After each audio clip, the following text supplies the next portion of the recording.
भारत देश की परंपरा में हर कार्य नियम आधारित ही होता है, फिर चाहे वो शादी विवाह हो या फिर युद्ध का मैदान। अगर युद्ध की बात करें तो इसके लिए भी भारत में कई नियम बनाए गए हैं। विभिन्न श्लोकों में वर्णन मिलता है कि भारतीय योद्धा कभी भी निहत्थे या किसी अंग के कट जाने या फिर धनुष के टूट जाने आदि स्थितियों में शत्रु पर वार नहीं करते। लेकिन जब से भारत में विदेशियों जैसे तुर्क, अफगान आदि के आक्रमण हुए, तब उन्होंने यहाँ की सभी स्थिति व नियमों का मटिया मेल कर दिया। उन पर क्रूरता इस हद तक हावी हो गई थी कि युद्ध के समय ना तो दिन देखा न रात, और न ही वृद्ध स्त्री या बच्चों को।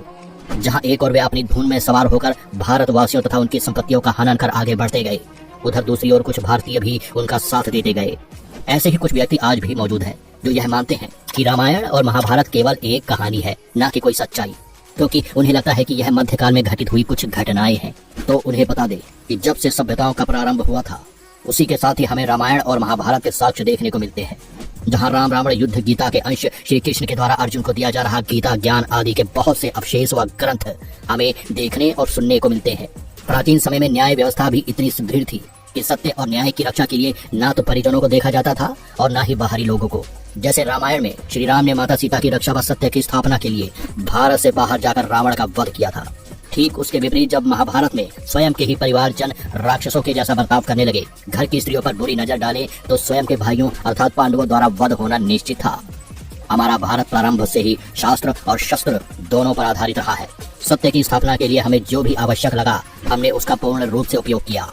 बौद्धिक और आध्यात्मिक रूप से तो हम पहले से ही धनी थे। उधर मध्यकाल में जब 1026 ईस्वी में महमूद गजनवी सोमनाथ मंदिर को लूटने आया, तब बहुत से लोगों ने अपनी ग्रंथ रचना व साहित्य की ओर लगन के कारण इस ओर ध्यान ही नहीं दिया, जिसके कारण उसने न केवल सोमनाथ मंदिर को लूटा बल्कि हजारों लोगों की जान भी ली।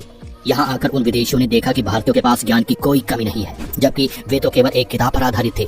इसीलिए फिर 1199 ईस्वी में खिलजी के आक्रमण ने हमारे नालंदा विश्वविद्यालय जैसे बौद्धिक केंद्रों को जला डाला। इस आग से इतने ग्रंथों तथा ज्ञान की हानि हुई जिसकी भरपाई हम कभी भी नहीं कर पाएंगे।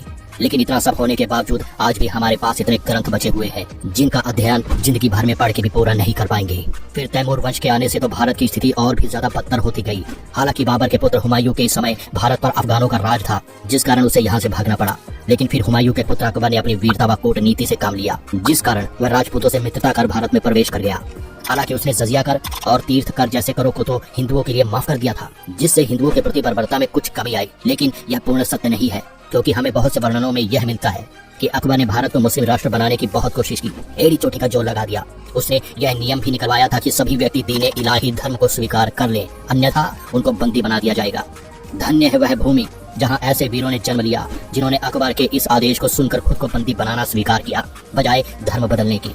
हालांकि बीरबल इसके अपवाद है। अकबर के समकालीन ही तुलसीदास को माना जाता था, जो कि श्री राम के अनन्य भक्त हुआ करते थे। अकबर को जब इसके बारे में जानकारी मिली, तब उन्होंने तुलसीदास से कहा कि या तो वह अपने भगवान का कोई चमत्कार दिखाए जिससे उनके भक्त होने का प्रमाण मिले, अथवा जिंदगी भर के लिए कैद हो जाए, या फिर मुस्लिम धर्म स्वीकार कर ले। तब तुलसीदास ने अकबर को अपने राम भक्त होने का कोई भी प्रमाण दिखाना स्वीकार नहीं किया और वे जाकर जेल में कैद हो गए।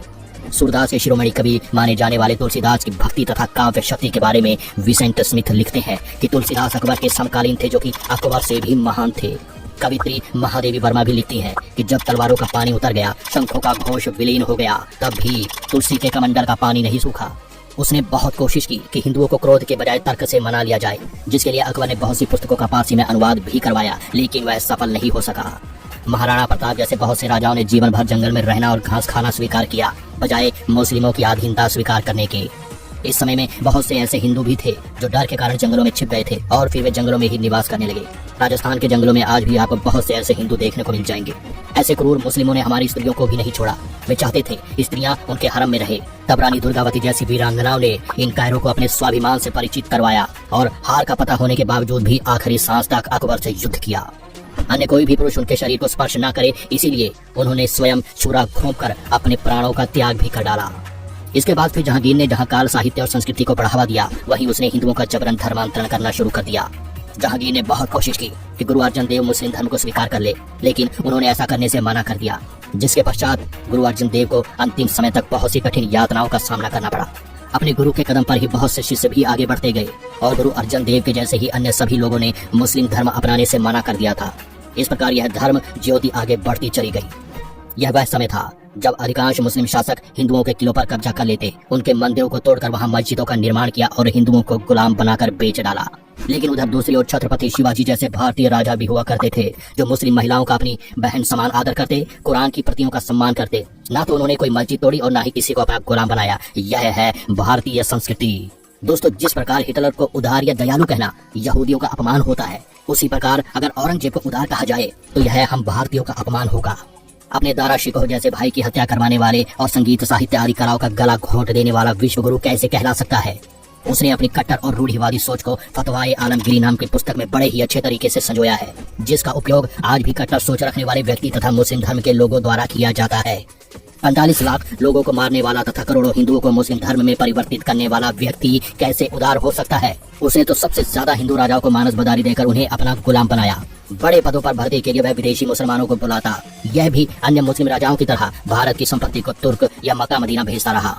इसकी क्रूरता तो इस हद तक बढ़ गई थी कि अगर कोई व्यक्ति हिंदू बनकर रहना चाहता है तो उसे जिंदा रहने के लिए कर देना पड़ता था, और इसके विपरीत यदि कोई व्यक्ति मुस्लिम या मुस्लिम धर्म को स्वीकार करता है तो उसे भत्ता दिया जाता था। औरंगजेब इतना कट्टर था कि वह हिंदुओं के सामने दो ही शर्तें रखता कि या तो वह मुस्लिम धर्म को स्वीकार कर ले, अन्यथा गर्दन करवा ले। उसने सिखों के गुरु तेग बहादुर को कैद करके उन्हें मृत्यु या इस्लाम स्वीकार करने की शर्त रखी, जिसे उन्होंने नहीं माना, और इनकी मृत्यु के साथ ही 11 नवंबर 1675 को दिल्ली में उनके 3 शिष्यों सतीदास, मतिदास और दयादास ने भी अपने प्राण त्याग दिए। दिल्ली में बना यह मंदिर केवल सिखों का ही नहीं बल्कि पूरे देश का मंदिर है। आज जहां उन्हें केवल एक सिख धर्म गुरु के रूप में जाना जाता है, जबकि वे पूरे हिंदू धर्म के लिए एक चादर के रूप में थे, जिन्होंने संपूर्ण समाज के लिए अपना जीवन न्यौछावर कर दिया। व्यास जी लिखते हैं कि लोभ, काम, शत्रु आदि के होने पर हमें धर्म को नहीं छोड़ना चाहिए, क्योंकि धर्म नित्य जबकि शरीर अनित्य है। गुरु तेग बहादुर के जैसे अनेक गुरुओं तथा राजाओं के बलिदान का कारण ही हमें आज अपना हिंदू धर्म प्राप्त हुआ है। आगे गुरु गोविंद सिंह जी ने अंग्रेजों के आने के समय हिंदू धर्म का प्रचार प्रसार किया और अन्याय से लड़ने की प्रेरणा प्रदान की। वे अपनी पुस्तक चंडी चरित्र में भी वर्णन करते हैं कि मात्र शक्ति में इतनी ताकत होती है कि वह संसार के समस्त दुखों का सर्वनाश कर सकती है। इसमें समाज का हर व्यक्ति उनकी सहायता करता है, जो कि क्षत्रिय कहलाते हैं। क्षत्रिय अर्थात शत्रु का त्राण या नाश करने वाले व्यक्ति ही क्षत्रिय है। वो लिखते हैं कि हे शिवा, हे चंडी, मुझे वरदान दे कि मैं सदा आपके गुण गाऊं। बस एक निश्चय कर अपनी जीत करूं और जब संसार में जाने का समय आए तो रणभूमि में लड़ता मरूं।